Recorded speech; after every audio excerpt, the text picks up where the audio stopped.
The voice, we have gotten the voice, also excellent. Hold my papers here. Okay, I'm just waiting for the recording. Oh, we are recording. We're going good.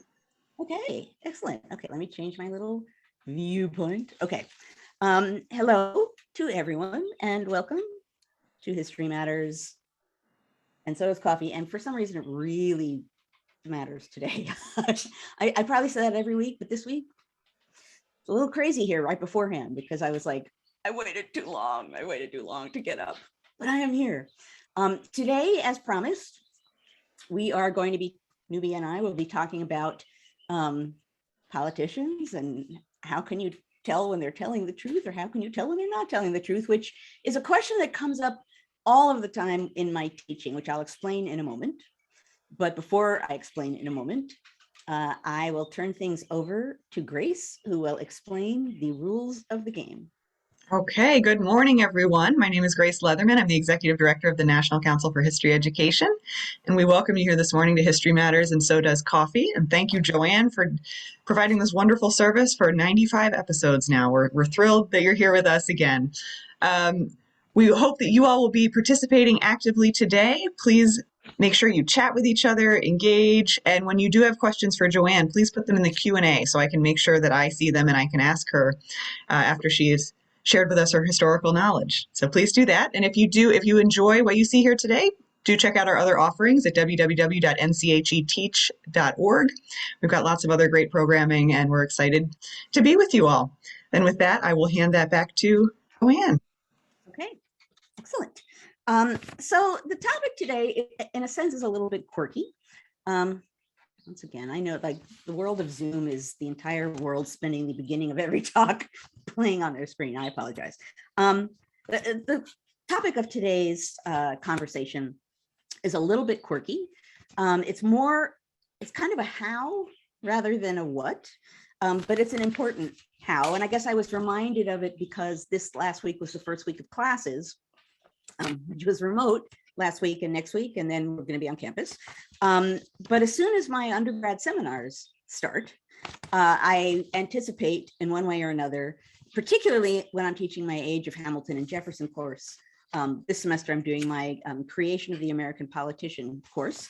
But either way, at some point very early in the semester, we're reading the writings of political figures and often founder folk, and a student will ask, how can we tell when they're telling the truth?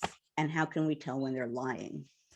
Which is a really good question, right? Because we, in class, we read that kind of primary evidence really closely.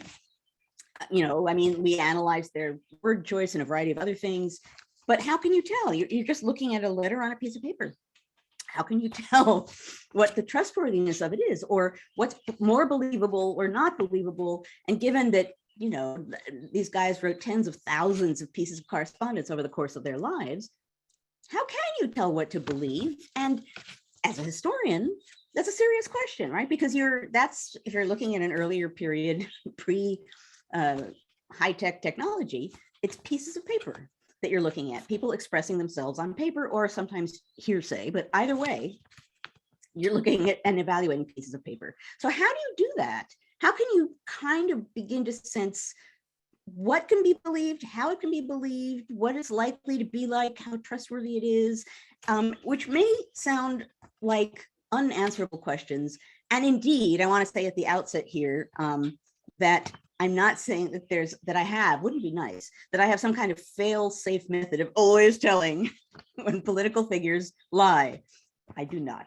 But there are questions you can ask and tools you can use that don't necessarily give you the answer, but certainly the questions that you will ask will start you thinking about how you ought to be considering whatever words are coming your way. And I'll come back to the modern times at the end of my comments today. But there are useful questions. They may seem like obvious questions, but I honestly think in the modern time, if you ask some of these questions, your mind will be sorting through what you're hearing in a different kind of way. So, and I will also say actually at the outset, although I'm focusing on politicians because I am a political historian and because the words of politicians have particular importance, particularly in a democracy. What I'm saying could hold true for anyone making public pronouncements of any kind, right? That they're spouting out, or even private pronouncements that we get in some way. You can use this for a lot of different kinds of people and forms of communication, but it's the political figures who are part of their job is this kind of communication, and the way that they do it could affect either their jobs or the nation or their state or their section. That's what I want to look at, because those are the words that for sort of broader sweeping purposes might have an impact, whether they're believable or not. So I will say, let's start out by thinking, I was trying to find the right word for this morning when I was pondering this topic.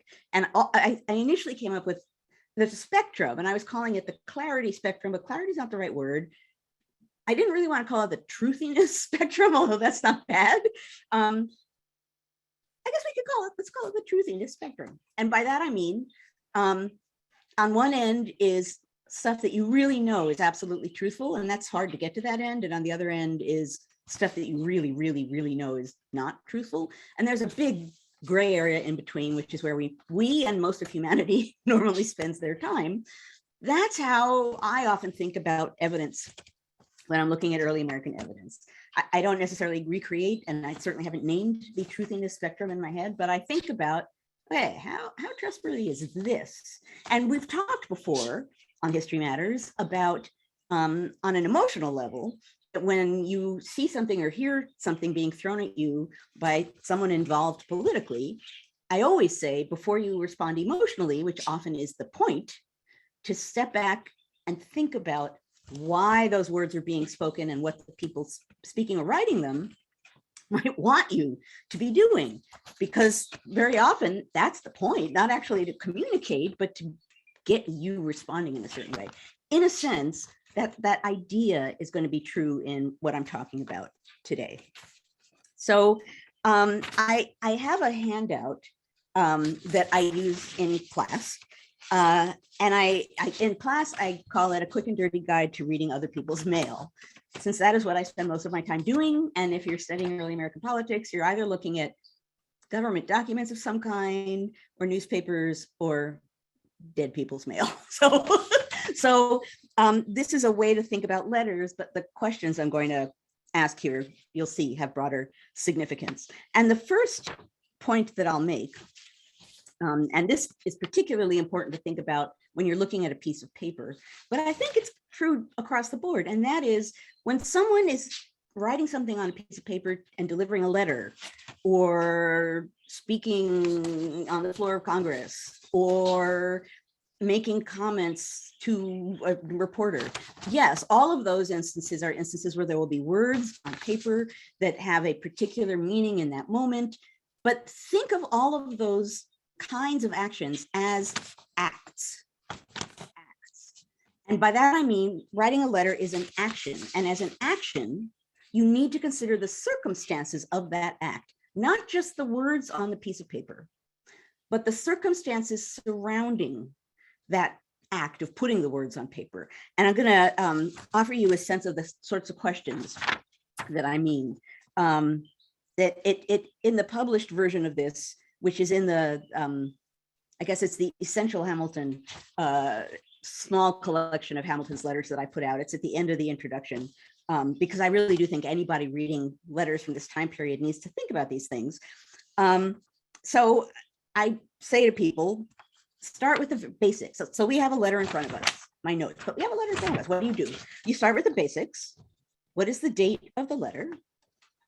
What was happening in the United States or the world right before that point? More importantly, what was happening in the life of the person who is giving you those words? The person writing, in this case, the letter, what was happening just before they wrote the letter or as they were writing that letter? Are there recent personal events? Are there recent political events that might be shaping what this person is writing, even if the letter is not specifically about them? Right. So you have to basically, if you're thinking of this kind of process of putting your words on paper as an act that can be evaluated, makes perfect sense. The first thing to think about is, okay, so what was the world like surrounding that person as I sat down to write? What might have been happening in the air around them? What would be in the front of their mind in some way or in the back of their mind? And how might those things shape what ends up on the paper? And you have to be broad-minded. As I said, it might not be like, oh, it's the Quasi-War, let's look for mentions of the Quasi-War. No, but you might think that questions of military forces or national security or other sorts of things might be flying around, partisanship. There would be all kinds of things that would be front and foremost in the nation as a whole. Good to know when you're trying to figure out a letter. And the next question to ask is actually along similar lines. Where was the person when they wrote the letter? And by that I mean, and again, some of these are early America-centric. I'm going to modernize them when I get to the end of my comments here. In the case of early American letters, was the person writing this letter on the road? And often, when you look at these letters, it will say, on the way to somewhere, or it'll at something camp. Sometimes they will be very specific about where they are in a letter, and that matters because otherwise you would have no idea, right? Because strip away all of the technology we take for granted. This person who receives the letter gets a random piece of mail, and they have to do some of what we're doing that I'm suggesting you do now, which is, what is this? Okay, so where is the person when they wrote the letter? On the road? Are they at home? Are they in their formal office, in this case, a government office? How might that shape the letter's contents and the letter's style? So is it something that seems written quickly while they're on the road? Is it something that seems calm and thought out, maybe sitting in your private office? Is it something that reads kind of formal? Again, not deep, intense questions, but if you're evaluating a piece of evidence, good things to bear in mind. I don't, in my questions here, I don't include this, but it's something that I do with some of these founder folks, which is I know their handwriting really well. So I judge their handwriting too.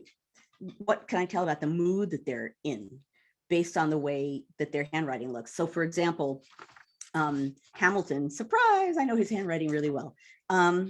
He tends to slant upwards when he writes, but he's not a sloppy writer, pretty regular writer. But the letters he wrote in preparation for the duel, the night before the duel, his handwriting is unusually cramped. You can tell there's a lot on his mind at that moment. You can see his mood on the paper. Okay, so then again, 18th century correspondence, another question to ask. How does the letter open and close? Now in the 18th century, late 18th century, dear sir was a standard opening. My dear friend in the late 18th century is a lot of emotion. Like that's, my dear friend, putting that on paper in that time period is like a heart pouring. It means something because it's not dear sir or my dear sir. Anything that's emotional is not the norm. And anything that really feels heartfelt, that's something for that to be on paper. So again, trying to evaluate words on a paper, that tells you a lot about the feelings of the person writing this and what they feel towards the other person and how vulnerable they're willing to be on paper if they're using sort of emotional confessions like that. Same thing about the closings of letters in this time period, particularly. Most letters end, your humble and obedient servant, blah, blah, blah. If a letter is signed affectionately yours, like that's someone who really, they feel close to this person that they're writing to. Like that immediately is like a red flag of interesting, not red flag in a bad way, but in a way that says there's a relationship between these people that really matters in some way and is heartfelt in some way, and that's worth thinking about. Again, an obvious one, and I'm going to use a case study in a moment to show you how this works for real. What is the relationship of the person writing the letter with the person who it's headed towards? Are they writing to a friend, a close friend, a sort of relative friend, a political ally who they certainly side with and write with, but who isn't necessarily a close friend, a political enemy? And sometimes the opening and closing of the letter offers clues about that relationship, but obviously that matters a lot about what the contents of the letter are. I'll come back to that in a minute, but truthiness has a lot to do with the audience. I'm going to come back to that at the end too, because that still applies to considering what political figures are doing today. Now, this is an 18th century question that has a different version today, and that is, how was the letter delivered?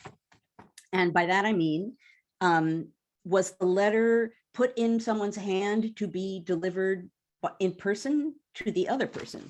And often it'll say in the letter, this is being sent to you by messenger, or something like that. What that means is that the letter probably has contents that no one wants public. If you drop something in the mail, there's a good chance it's going to get either lost, or if you're a political figure with your name on it, stolen. So if you drop it in the mail, you're not going to assume there's really dangerous information, maybe not heartfelt information in something dropped in the mail. If the person says in the letter, I'm sending this to you by the hand of so-and-so, okay, that person has taken a precaution, which took some effort. So there's got to be something in that letter this person doesn't want to be common knowledge. Again, nice little clue as you're reading it. What is obviously this is an obvious one, but again, put it in your list of things to think about just in decoding a letter. What is the tone of the letter? Does the person sound angry? Does the person sound rushed? Is it gossipy? Is it urgent? Your gut feelings, even another time period, even in the 18th century, I say this to my students all the time, your gut feelings about a letter, even though they might not be accurate in that time period, they tell you something. So there's a Hamilton letter from May of 1792, a long letter in which Hamilton is stating his, writing out in, I don't know what it would have been in manuscript form. I think it's like 30 pages in book form. He's writing out what he thinks of the political state of affairs. And I ask my students, like, what's the tone of the letter sound like? Just go with your gut. And someone usually will say, it sounds kind of gossipy in like high school, because in the letter, there's a lot of Madison was my friend first, and then he went and became Jefferson's friend, and Jefferson was never my friend. And although it's political, there's a lot of that kind of talk in it. Well, that matters, right? Because what that's showing you is something about the way politics worked in this period. So gut instincts, you don't necessarily have to believe them all the time, but they're going to help you on that truthiness scale. And then finally, last but not least, why did this person sit down and write this letter? And here's the most obvious way in which a letter is an act, right? The person's like, I must write a letter now. I will sit down. Are they trying to convince someone of something? Are they trying to refute something? Are they trying to spread something? Are they trying to hatch a plot? Are they just trying to contact friends and family? Whatever it is, think about why the person took that act. Now, a specific way in which, for just a few moments here, I'll show you how this works. We're going to use Thomas Jefferson because he has a close friend that is useful for this purpose. Hamilton, it's a little trickier. So let's think of trying to decode the truthiness of some Jefferson letters. So you have this letter in front of you. You're trying to figure out how much you can really trust what's in it. If Jefferson is writing to Madison, who's a really close friend, odds are good that you can trust what's in that letter. You have to consider a lot of other things, but as a historian, if I'm reading a letter from Jefferson to Madison, I assume, there's a high level of truthiness here because that's his friend. I'll still consider all the other things, but is Jefferson, and again, is it by hand? Is it in the mail? That'll affect things too. If Jefferson is writing to someone else, who is it and when did it happen? So for example, there's a letter, a long letter he writes to a New Englander near the election of 1800. It's a long chatty letter. It's a Republican, but a New England Republican. And when you think about the circumstances surrounding the letter, you realize that what he's doing is trying to persuade New Englanders by attaching this letter to someone who is on his side. He's trying to get New Englanders to believe that he's an okay guy politically. Like, you can trust Jefferson, he's okay. So the letter has a really explicit purpose, although he never says that. But so if you think carefully about who is being written to and what their relationship is and what's surrounding it when it's happening, sometimes that, in this case, would I absolutely believe everything in the letter? Not necessarily, but I would definitely think about it as things he wants New Englanders to know. And that makes it interesting and that makes it easier to decode.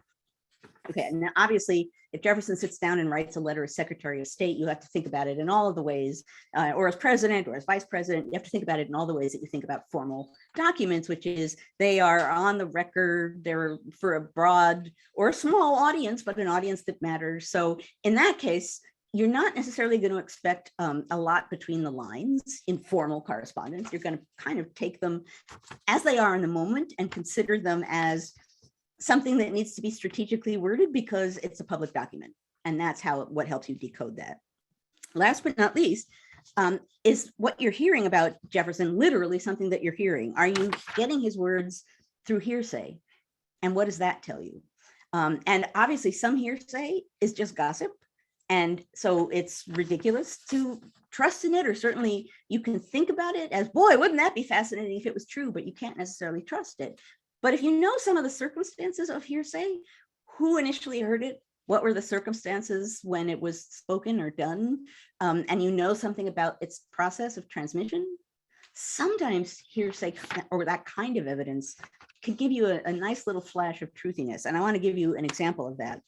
It's a document that I once found in the Addams Family papers, which indeed makes me laugh always because it's the Addams Family papers.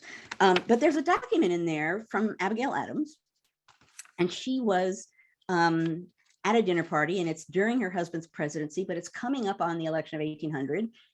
And Abigail Adams is sitting next to Thomas Jefferson, vice president, at a dinner.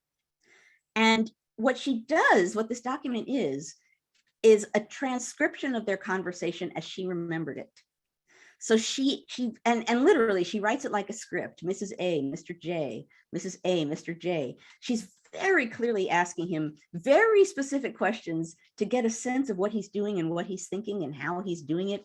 And then giving it to her husband, the president of the United States, and saying, well, here's the conversation I just had with Thomas Jefferson. In that case, a wife to a husband, a very savvy political wife who is in line with her husband's political beliefs, generally speaking, is going to want to be helping him out in this circumstance. That's relatively credible. That's got a good deal of truthiness attached to it. So that when she asks something like, do you know Mr. So-and-so very well? And of course he knows Mr. So-and-so, they've known each other for a long time. And Jefferson says something like, I don't know him really well. I just know him to wave at him on the street. She knows he's lying, and she then can think about why he's pretending like he doesn't know Mr. So-and-so. It's full, the conversation is full of her like trying to get information from him, and he's very cagey, and he's like, well, I don't talk to them that much, and he's being very good politically. Okay, so I want to move on. I only have a few minutes left, but I want to talk about what we can do with that information today. So when you're hearing or getting the words of a political figure or a politician, how can you evaluate them and at least begin to grab at some of their truthiness? The first thing to consider, and this is obvious, but it's easy to forget, is the intended audience. Who is the audience? And by that, I mean, is this a person standing up at a press conference or on the floor of Congress and making a pronouncement? Okay, well, clearly that's going to be really carefully worded and carefully phrased. And that in and of itself ends up being part of how you interpret it. If there's ways in which it doesn't seem specific and there should be more specificity, then as a historian, you would say, interesting, they're kind of clouding over that little thing there. But you need to think of it as something that wouldn't normally have something heartfelt or personal. And thus, if something seems that way, you need to think about why it's there. So audience matters a lot.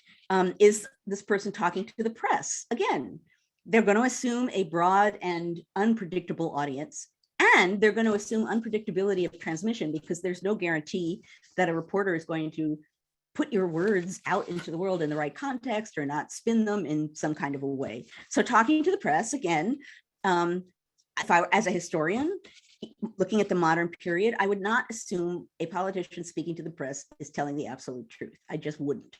You have to be too careful if you have an audience. So I would assume that this is carefully devised language, or at least carefully devised thoughts. And I would look for slip ups or things that look like maybe they weren't intended to be part of this kind of crafted message. And the same holds true for speaking to someone, a politician, informally. So formally speaking, so-and-so, I want to ask you this question. Truthiness in that statement, I don't know. If it's a different kind of conversation with a reporter, like in the hallway of the Capitol, and this person sort of runs up next to a politician and says, "What do you think of this?" And the politician blurts something out, okay, that becomes interesting.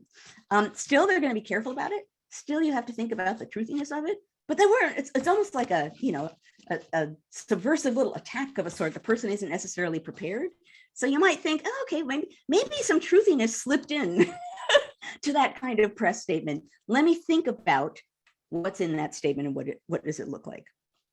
Things that are overheard that weren't meant to be sent to a wide audience, like was it Mitt Romney speaking to an audience and someone recorded him on their cell phone, and he was talking about sort of the financially elite people and the others. I can't remember the specificity of that, but there was that kind of a statement, and he wasn't intending it to be public, and he was talking to an audience that would have been friendly to that kind of message. That's revealing, right? He didn't intend it beyond that group of friendly people. So what does that tell you? Now, first of all, truthiness, it isn't necessarily a stamp of truthiness, because maybe he's trying to appeal to that audience, but he's doing so in a way that he did not necessarily intend to be absolutely and immediately public. So truthiness as some like revealing something that maybe isn't supposed to be revealed, that becomes interesting in that way. And then, of course, thinking more broadly, if you hear gossip or hearsay, you need to think about, like, where was it originally spoken? What's the trail of transmission? Who says they really heard it? Who did that person speak to? How many and then I tolds are in between the person who spoke and when you're getting it? That very much can affect what's happening on the truthiness scale. Now, what I'm saying here isn't like astonishingly new, like, oh my gosh, I need to consider the circumstances of words that I'm receiving, but it does get you thinking about those words in a different way, right? If you are listening to a press conference or a presidential address, or one of these meetings in the hallway with a member of the press, or something that someone wrote for the newspaper, if you pause for a minute and think about the degrees to which you may or may not trust that as being a sincere thing that the person really believes versus the thing it would be very important for them to say to that audience at that moment. And if you look for clues about why and what and how these words are being spoken, that at least gives you a toolbox of questions that can help you navigate your way through a lot of political talk, right? So I wish I could say I had the nifty absolute tool that you could, a truthnometer or something, like bing, oh, low level of truthiness. But I wish I don't, and wish nobody has. And nothing that can be leaked to the public is going to be absolutely truthful as a what the person writing it or speaking it really thinks. However, I honestly think if you think about the transmission of what you're hearing or reading, if you think about the act of speaking it and the ways in which the world around that person is influencing that act and what that person wants with that act, what they want to achieve, what they might not be thinking of, what they might absolutely be thinking of, what they're going to be careful not to say, all of those things are clues in decoding the words that are passing you by. You may still feel like you're in a cloud of question marks when it comes to what someone is saying, but at least it gives you some tool of measurement, questions to ask that can lead you to have questions about what you're hearing or reading. And that's a really important starting point, right? Oh, this person is saying this, but when you think about how it was said and who it was said to and how big the audience is and blah, blah, blah, this is a really public statement. So now what do I make of it? It allows you to begin analyzing evidence as it's passing by your face, right, in the moment, and begin to think for yourself about how you ought to hear or read or listen to these words, how you ought to take them, and what questions they raise that are really worth thinking about. And I know that in this historical moment, as educators, we talk very often about how important it is to teach our students how to evaluate evidence and think about what's credible and what isn't credible, which is absolutely true. This is a set of tools moving in that direction with a certain kind of political communication. So I offer that to you, not just for students, but because I think that's a useful tool for modern political rhetoric. And also, ideally, certainly for me, it's a really useful teaching tool. It's a really useful way to get students to think about primary documents and really sort of creep between the lines and underneath the words to think about the act of writing that document and what it was really for. Oh, mug. Okay, the mug. I almost actually did forget. I have to stop because I can see I am a little bit over. I would have remembered the mug ultimately, but that was good. I actually, yeah, I was on my way to like moving right into the questions. So the mug I have today is going to be very obviously relevant, but even so, it's C-SPAN. Now, granted, book TV is a whole different form of communication, but C-SPAN is really interesting because it's just a camera in a room, and that leads to all kinds of, as far as C-SPAN's political coverage, that leads to all kinds of interesting thoughts and observations. If you're just watching what's going on the floor of the House or the Senate, and it's just beaming straight to you from the floor, that's another interesting exercise in truthiness and message. So C-SPAN is really interesting that way. Book TV is interesting in a different kind of a way, but this was my relevant mug for the day, which they gave me after I did an interview at C-SPAN. So it even came from the press. So okay, I will stop blathering here, and we can open things up for questions. Okay, yes. Thank you all. We've got some great questions happening. And I do have, it's not a founder politician behind me, but I guess if everyone wants to see who can get the president behind me first, now we put a politician speaking behind me. Oh, okay. Do you think people will be able to tell which president? We'll see. We got some sharp history. Yeah, very good, Tim. Yeah, that's Wilson, 1913. Oh man, yeah. I'm glad they know that. their That's impressive. presidential silhouettes in tiny sepia-toned images. Very good. I applaud that. Yeah, we have great questions. And one thing I really like about this discussion, this is so useful for all of us. We do have teachers out there who are fascinated by the way the ways in which you are physically teaching this to students. You have a method, which is amazing, and we have a lot of questions about that. And for those out there who are not teachers, I think these are also skills that every person needs to be able to apply, whether you're reading an 18th century letter or documents today. So there's just so many useful pieces here. So we thank you for that. And there's lots of specifics that people want to know. So the first one is, everyone is very intrigued by this handout that you share with your students. And you may not be comfortable sharing it, but there is an interest that folks would be very interested in seeing a copy of that handout if you ever do want to share. Well, so which I will think about it. I mean, it is a version of it really is. I just photocopied the page out of the Essential Hamilton. So actually I kind of revealed that to the public already. I will say that one of the things that I want to do, which I have not yet done, and this would be part of it, I want to write a quick and dirty guide to doing history, to the craft of history, because I have a whole series of quick and dirty guides to reading other people's mail, to picking paper topics, to, all kinds of things. And they're always quick and dirty guides, which I got from one of my college professors, Clay Jenkinson, who now has the Jefferson Hour. He does a lot with Thomas Jefferson. He had quick and dirty guides, and I totally stole it from him. So I am going to at some point do that, the quick and dirty guide to the craft of history or something. But I will see, I must somewhere have that guide. And since it's already basically public, since it's in a book, this will be like an extra bonus for NCHE people. I will send it out to the world. That is lovely. Also, go to your local bookstore and get the book, everybody. That's too. Now you know where it is. Yes. It actually is. It's really cheap because it was intended for classroom use, which is why I included that in there. So there you go.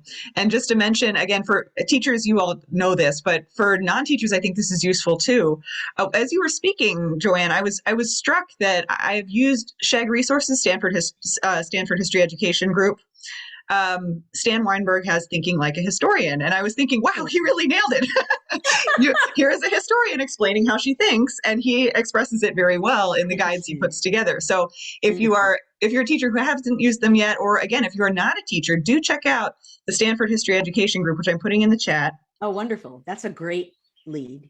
Because so they do have guides on how to interpret historic documents, which line up pretty well with what you were saying, but they also now have guides to thinking about modern documents and how we can read laterally and evaluate the truthfulness of modern statements, particularly on the internet. Absolutely. How do we teach kids to analyze modern internet resources using the same skills that historians use on 18th century documents? So absolutely. And you know, I mean, different time periods, different skills, different methods, right? So my most recent book, a lot of the violence is suppressed out of the congressional record. So how do I tell it's there? And how do I believe something? And I had this whole triangulation method. It has to be in 2 different kinds of media and whatever else, for this very reason, that, you know, that was the whole issue that I didn't deal with in early America. I had to assume I can't necessarily believe anything unless I could prove that it's real by finding it in more than one place. So seeing that over time would be wonderful. And I did. A couple of people were commenting in the chats. Well, you know, someday are people going to analyze emails like this or text? Are they going to say emojis mean something? And I think we know that. Like, if my mom uses an emoji, it means different things. Of course, yes. So these are skills that translate across time. Oh, they do. I for a while I worked in the education department at the Library of Congress. And I remember, and with the American Memory Project, which some of you might even still use, which was digitizing library collections. So I was kind of doing educational materials for them. And I remember sitting in on a meeting in the manuscript division. And the meeting was, what format should we be collecting things in, and what will we have access to, and what will we not? And what they were worried about at that particular moment was, well, like, there's a lot happening now that is like in little, like, someone called notes, for example, like those aren't in collections. Like, what do we not have now that maybe people had before, and what format should it be in so we can access it in the future? And it really led to an interesting conversation about what you do or don't have, you know. So like, there's going to be all kinds of media coverage of things. If you're a historian in the future looking back, just think of, you know, everything, you know, what's online and 1,000 cable channels and whatever else. The problem with that is you're going to have to sift through that in some way and figure things out. Now, as a historian, that's part of the fun of research. But it's a really good question, is what's being saved, and really important. And that this is important if you're, whatever archive you're using too. What isn't there? What's unlikely to be there? What are you not seeing? That got me, that wrote the last chapter of my first book, Affairs of Honor. That question. I was trying to figure out the election of 1800. I spent a couple of days at the Library of Congress reading manuscript materials. And I left the library and thought, I don't know what I'm going to say. Like, I don't know what I saw. And I was thinking about what I saw, excuse me. And then I asked myself, what did I not see? What I didn't see was any discussion of policy or issues. Oh, yeah. What I saw was, you know, relationships and who can trust who and what should we be. So that suddenly became, oh, so what am I actually seeing here? And what are the dynamics of running this election? That led to a lot of really interesting insights about personal relationships and trust. Anyway, that holds true for archives. You know, you go in an archive and you dig around and see things, or database, you go in and you find all kinds of things. You have to ask yourself, what's not there? What kinds of materials aren't in this archive? What kinds of things aren't in the database? You know, you use a newspaper database. I use them all the time. Thousands of newspapers, but there are lots of newspapers that aren't there at all. So it's not like you're getting an absolute broad sweep. You have to think about what isn't there. For early American newspapers, sometimes there's some really important ones that for one reason or another aren't included. So anyway, that archivally, to find particularly people who were not always at the front of in the spotlight, you have to ask what you're not seeing in addition to what you're seeing. Interesting. So you were talking about how you can tell a lot by the way that someone opens a letter and closes a letter. And Dale wonders if there's any difference between how a woman might open a letter or a man. That is an interesting question. The short answer would be yes, not absolutely, but possibly. And in the case, actually, this is a good question because gender matters too. And by that, I mean not only the gender of who's writing, but who's being written to. So a letter between two women I would assume is going to have a different tone from a letter that a woman is writing to a man. And particularly in this earlier period and other early periods, earlier than now periods, when women were even more caged in and there were a lot more boundaries to what they could do publicly, yeah, then that actually becomes not necessarily like I can say, yes, women always do this, but you have to consider that because that's going to put even an extra layer of care into what that person is saying, particularly if it's not to another woman, as to what they're saying. A great example of this is Mercy Otis Warren, the historian in Revolutionary and Early National Period, and she wrote a history of the American Revolution. And John Adams didn't like, this is so not a surprise, John Adams didn't think he got the right kind of credit in her history.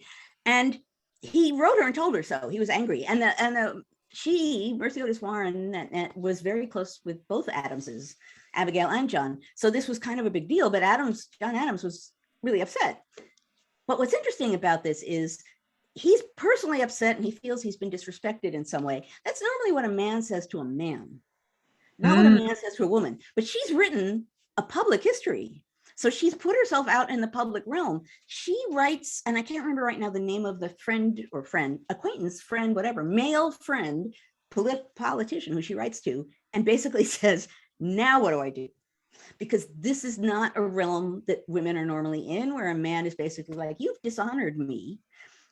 She doesn't assume that John Adams is going to challenge her to a duel, but this is a weird mix of personal and political and public, and she's not sure what the language of that ought to be, and she has to ask for advice. To me, that's really fascinating, and that's very much a gender complication. Absolutely. Yeah, that's a fascinating little moment there in history. Yeah. Does your truthiness spectrum, there have been lots of suggestions in the chat about things you could call this, and some of them are quite fun. I'm saving this so that I can go back, because I really did. I was like, I don't want to call it like the honesty spectrum, because there's like judgment attached to that. And I don't really mean to be judgmental. I couldn't come up with something. And literally sitting here, I came up with truthiness, but I'm sure you guys came up with something better. It's excellent. And there are all kinds of excellent ideas here. But does this spectrum, now the line here is, does it take into account the general gullibility of the audience? And I think we can phrase that lots of different, so there's gullibility of the audience, but also sophistication of the audience or location of the audience. Can you speak to that? Oh, for sure. And that, in a way, that gets bound up with some of the questions that I was suggesting you consider. Absolutely. And I would say for a public audience, for a politician speaking to a public audience, you have to assume, or certainly you would assume, let me put it that way, you would assume that there's an incredible lack of knowledge and willingness to believe things that shouldn't be believed based on how you say them and what you support them with. So yeah, there's a gullibility factor. And I think, if you're a politician, your job, whether you see it this way or not, is engaging with the public. You may be behind the scenes doing all the politicking and really basically thinking about yourself and your party and no one else, but you're always thinking about the public, because they're the people who can keep you there or toss you out. And even if you only think of them as a vote and don't care about them in any other way, they still have to be on your mind. So yeah, I think you definitely have to think of what audience something is intended for, and the fact that I think any politician probably assumes a certain amount of a lack of knowledge. And I'm not saying lack of intelligence at all, but I'm saying a lack of knowledge, a lack of information, a lack of context, a lack of a lot of things, so that they're more able and willing to, and sometimes if you're in a moment of crisis, eager to believe something that makes sense. And that gets back to other things I've talked about here, like emotion and the power of emotion. And if people are scared and you appeal to them in some way that grabs at that fear, people are gonna, they're gonna glom onto that. So yeah, I do think you have to assume that if something is going out to a broad public, it's kind of, there's a loose cannon component to it, and that can be good and bad for a political figure who's throwing words out into that Sure.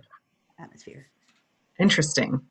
We have a question here. Are there notable examples of "did I just say that out loud" in the 18th century that had a significant effect on a political situation?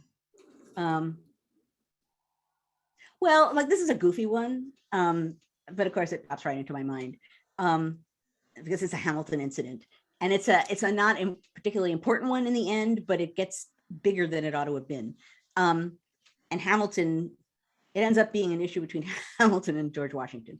When Hamilton is Secretary of the Treasury, he's leaving the Treasury Department to walk somewhere, and there's a crowd, a group of, or a handful of men in the street, and one of them is owed money from the government for a horse that he lost during the war.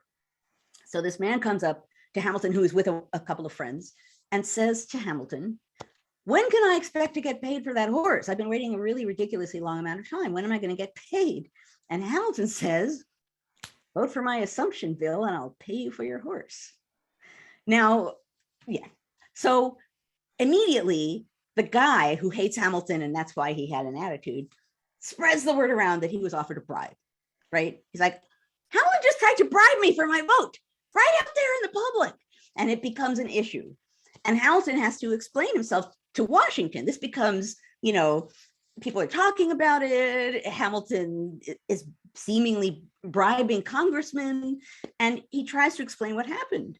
And what he says, which has credibility to it, he does have a habit of speaking out of turn, but I don't think he would have offered an open bribe in the street with like 8 people standing there. What he says is, "Come on, I stepped out of my office. I was in the street. I made that comment. Everyone laughed. You laughed, and you know it. Everyone knew that was a joke. And now you're playing it against me in some way. It was a joke." Now, that makes sense given the context of that moment, but it's hard to prove. I once gave a public paper, about Alexander Hamilton's sense of humor, and how politically it occasionally got him into trouble. And that was an example to me of him saying something and just his filters. He was not good at filtering what he was saying when he was saying it. And Pauline Mayer was the commentator on my paper. And she said, when she stood up, and she was like a mentor to me. So I don't say this in an accusatory way. I say this I'm telling the story because it made me howl with laughter. She said, "Joanne might have a better sense of Hamilton's sense of humor than many of us would." She was like, "I'm not sure all of this is humor." I was like, "Oh, come on." So at any rate, yeah, so that's an example of him saying something that was stupid. Just don't do that. You're not Secretary of the Treasury making bribery jokes. But I do think it was probably a joke because it's beyond stupid to do that in front of an audience in the street. So that's a small example. And I like that. I think that in itself is funny, where you have a history expert going, "Come on, guys, this is funny." And then no one else can sit there. It really is. Yeah. Yep, that's awesome. We have a very interesting question here.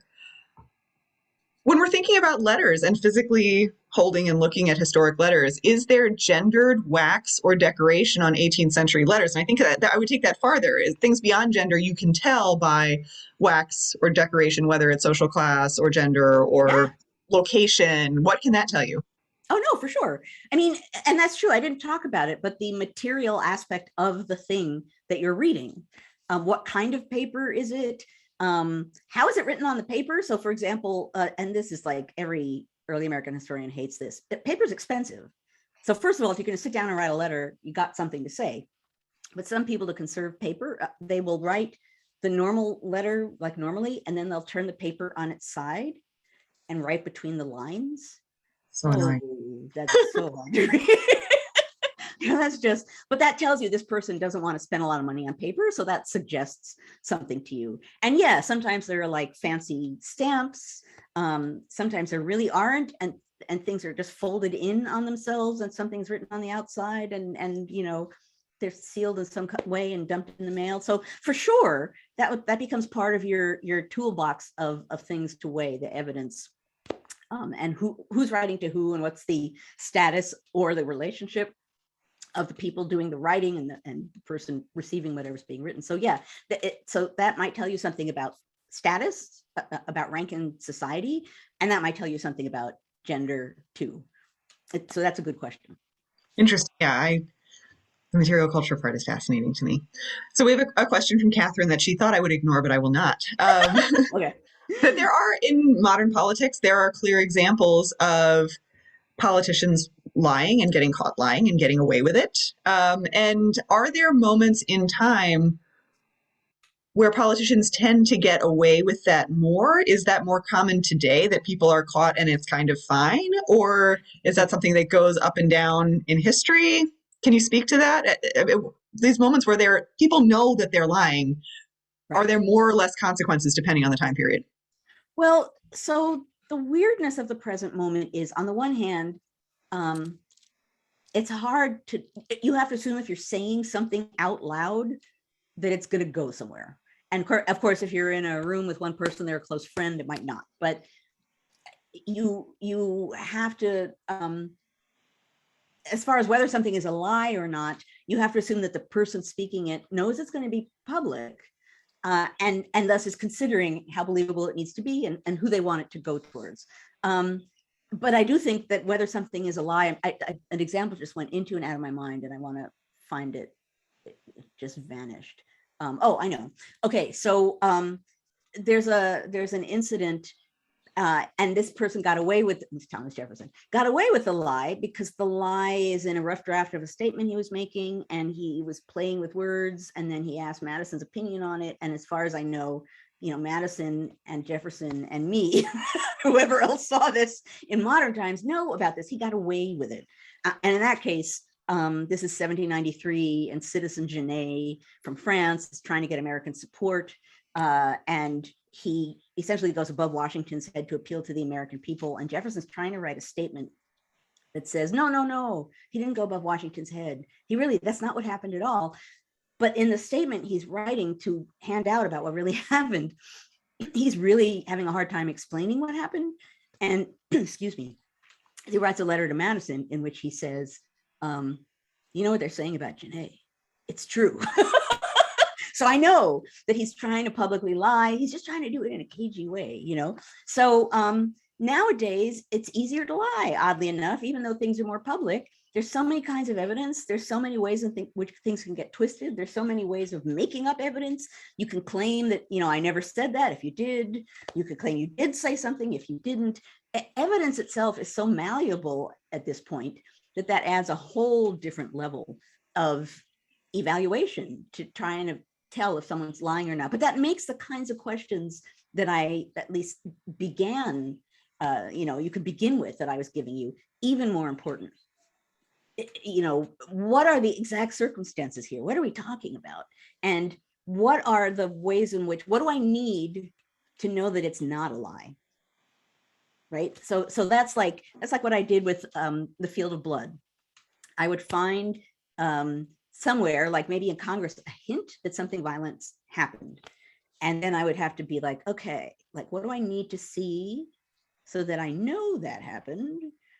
So sometimes it's asking yourself for what might help you decode that moment, which is along the lines of the stuff that I was just talking about when you're evaluating evidence. It's a really good question, which is why, as I'm giving you all of these tools, I'm also saying, I can't always tell.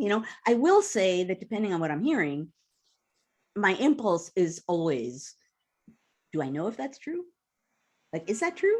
And that doesn't, I'm not meaning to slam every political figure, but again, if you're a politician, your job is engaging with the public. And that means everything that you say and do has alternative motives, or things are being hidden just by definition. So you have to consider, why might this not be true?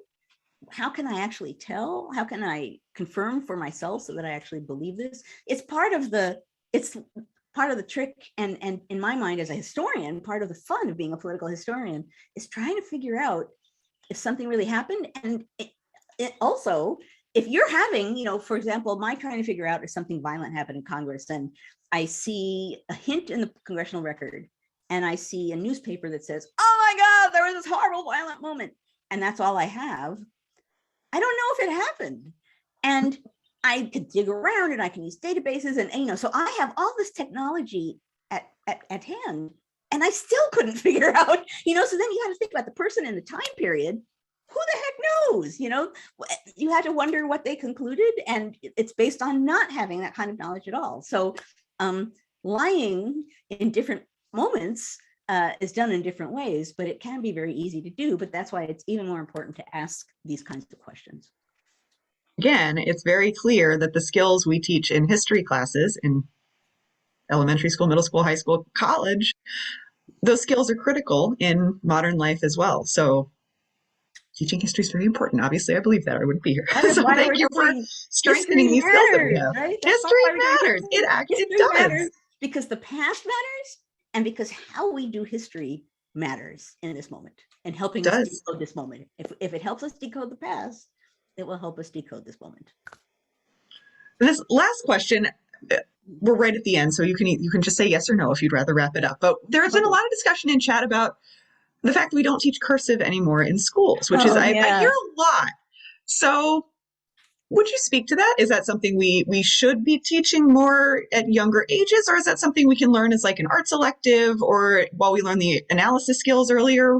Where do you think this comes in? Because that certainly is a shift in education over the last 30 years. Oh, it is. And I can't say I have a judgment as to when or if it should be taught and how, and, art, but what I can say, and it took a while for this to be the case. I've been at Yale 20 something years, and I think initially I didn't see it so much. And then at some point it became true all the time, but I didn't realize it until a moment. So usually, or often, I take my undergrad seminars into the library so they can handle primary documents themselves, because Yale has 18th century letters, Aaron Burr letters, and when in life, when you're in college and the rest of your life, you get to handle this stuff. So at the library, I've always done this for them. And at one year, a student came up to me and said, I can't read this. And I was like, well, the handwriting is hard to understand. He's like, no, we don't learn this kind of writing. Like, we don't learn script. We don't learn cursive. And suddenly it was like, my stomach sank, right? It was like, gah! Oh my gosh. All of the writing in this period is cursive. It's a lot of it, most of it, it's script. What does that even mean? And this student was so earnest. He was like, is there a book I could read? Like, would it help me learn how to, so, is the fact that it's not taught, does it matter? Well, it, in some ways, sure. Not that everyone needs to be a historian and look at things from the 18th and 19th centuries, or even the 20th century, but it's a factor that I had not sort of weighed until the student came forward and said, I don't know how to read this. But does that mean it should absolutely be taught? I don't know. Should you be taught to read it? Maybe, not necessarily to write it, but to be able to read it, maybe. I don't know. You guys would be better at deciding that than me. But the fact that people don't know it, at least in the realm of reading things and understanding things from the past in their original form, that matters. Of course, things are digitized more often too, so maybe that matters less. I don't know. But yeah. It is interesting. I mean, it really does come up a lot in my work. And I always sort of say, well, obviously this is very important. We do have digitized copies, so I'm more concerned that at younger ages they're learning the analysis skills, and that we can teach how to read it later if we need to. But, it's certainly something to think about. It is almost like a different language. So it's kind of fascinating. So thank you for addressing that. It is something that lots of people ask about. Yeah. We are beyond the moment. Okay. So I got carried away. That's okay. Good questions. I was wondering how questions were going to be with this topic, and you guys always the best. I want to now say what I'm going to say, and I know someone's going to get bingo because of this. I can't help it. So first of all, we are going to segue right now into the after party. What that means is that we will stop recording so that we can be a little freer and easier with what we're saying. It'll be even more conversational. If you would like to be part of the after party and you've beamed in just through the NCHE website, stay right here and poof, bingo. You will be in the after party. If you are watching us through Facebook, you need to leave Facebook and go to ncheteach.org/conversations. And then you too can poof, be in the after party. I also will say, as I always say, thank you for being here for this conversation. Since these conversations are so important, talking about important words, these conversations and the kinds of things we're thinking about and circulating these kinds of questions that we ask at this moment, that's so important. We have to be asking these kinds of questions right now to try and decode what we're in the middle of, because what we're in the middle of is a big mess and it's a potentially dangerous one. So thank you for being here, and thank you for being part of that kind of conversation. Thank you for participating in democracy, the conversation of democracy every week. I wish you all have a wonderful week. For those of you who are teachers, I hope you are having a reasonably easy entry period, which I know is during the pandemic. Not. Right, I was going to say, silly of me to even say that, but reasonably meaning pandemically, reasonably. Okay, I will let Grace sign off for NCHE and then just stick around and we will move into the after party. Yes, thank you all for being here. Thank you, Joanne. This is just wonderful, the way you encourage us to think about democracy every week. And again, if you enjoyed this, do check out ncheteach.org. We've got a conference coming up March 17th through 20th that is virtual. So if you enjoy engaging with historians, engaging with educators, lots of just fascinating workshop sessions, do check that out, ncheteach.org. Thank you all very much. And we are going to go to the after party now. This is also jazz hands, but it's also poof.